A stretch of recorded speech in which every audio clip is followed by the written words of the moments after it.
Hello class, and welcome back to EXSS 490. The next section we will be talking about is professional development.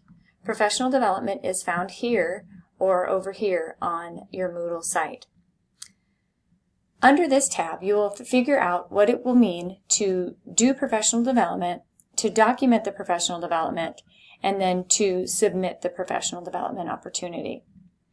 Just below the professional development assignment, there are lists of many different types of professional development activities, and I will tell you in just a minute exactly what you need to do with those.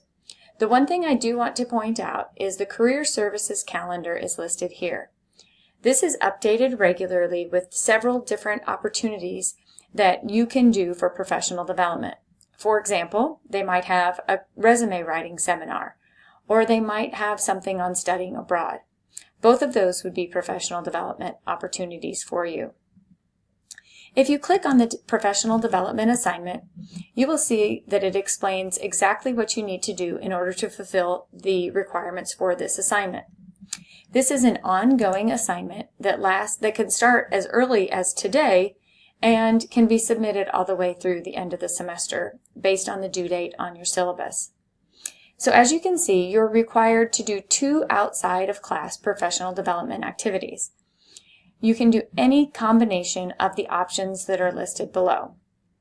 And so it'll depend on what you have time for, what's available during the semester you take the class, and what you want to do to provide professional development.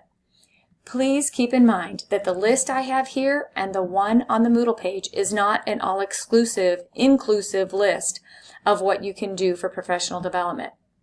For example, let's say you've already earned your personal training certification and you need some continuing education credits, and you do those through ACSM or ACE or AFA. Those will count as professional development opportunities. Maybe you attend a conference. That would also count as a professional development activity. Please contact me and let me know what you plan to do, and also be sure to document what you're doing as you do it. So the first option is to do some webinars, and this page right here doesn't have all of the webinars. I update webinars a lot.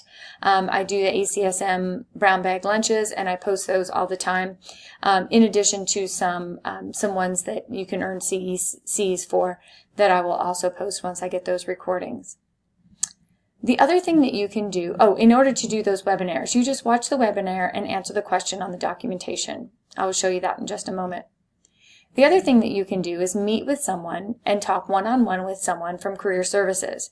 Be sure to take your professional development documentation so they can sign the form.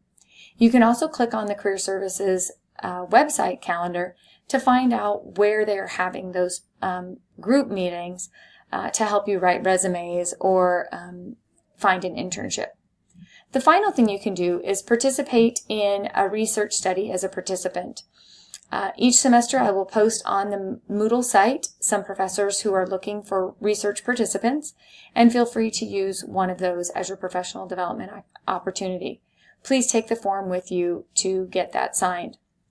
Sometimes professors will ask you to help conduct research, and that too will count.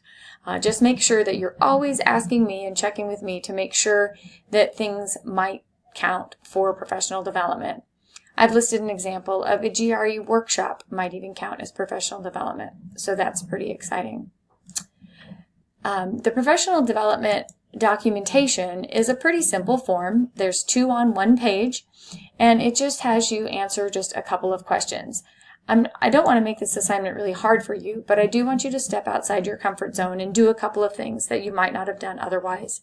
So you're just going to list one thing you learned and one question you had, and if you go someplace or do something with a human, I need you to have it signed. Otherwise, I just want you to write webinar right here. You will submit the documentation on the tab that's listed right here. Submit your documentation. And you'll have to do 2 throughout the course of the semester, and hopefully that you'll have no problems with that. If you have any questions, comments, or concerns, please let me know. Thank you.